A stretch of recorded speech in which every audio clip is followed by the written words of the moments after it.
هل كل العملاء بيفكروا زي بعض؟ طب ايه رأيك؟ هقول لك من وجهة نظري عقلية كل مستثمر حسب جنسيته وسنه.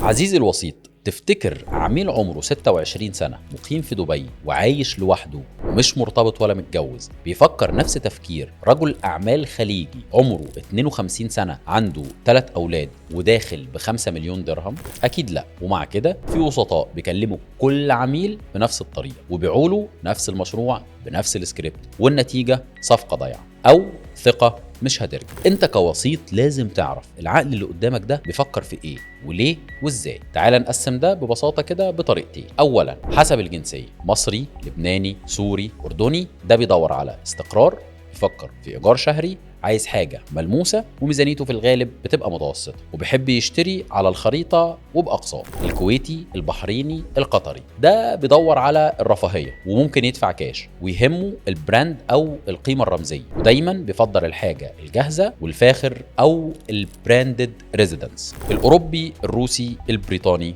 ده في الغالب بتلاقيه بيدور على ROI ومحتاج إدارة كاملة لعقاره ومش مهتم بالتفاصيل، بس لازم العائد يكون واضح. وفي الغالب بيحب الاستثمار الفندقي او الشورت تيرم رينتلز. الباكستاني، الهندي، ده بيفكر بزوايا عمليه شويه، ممكن يستثمر في العقار التجاري، بيسال كتير وبيحسب ادق التفاصيل، بيحب الاستثمار بعيد عن البراند قريب من العائد. ثانيا خلينا نتكلم حسب السن. غالبا الناس اللي تحت 30 سنه ده بيبقى شخص طموح سريع، بيجرب، مش عايز عقار تقليدي وممكن يخاطر. بيناسبه العقارات اللي تحت الانشاء زائد الشورتر. اللي من 30 سنه ل 45 سنه ده شخص عنده مسؤوليات، بيفكر في تعليم اولاده او دخل شهري، عايز حل متوازن ما بين العائد والامان. وبيناسبه اكتر العقار السكني، المؤجر او الفندق. طب اللي فوق ال 50 سنه ده في العادي هتلاقيه بيدور على الامان والاستقرار، بيبقى عنده سيوله، مش عايز يتابع تفاصيل. بيناسبه العقار الجاهز او العقارات المضارب الكامل. والكلام ده من وجهه نظري، ممكن السوق يبقى فيه امثله غير كده كتير. كل عميل محتاج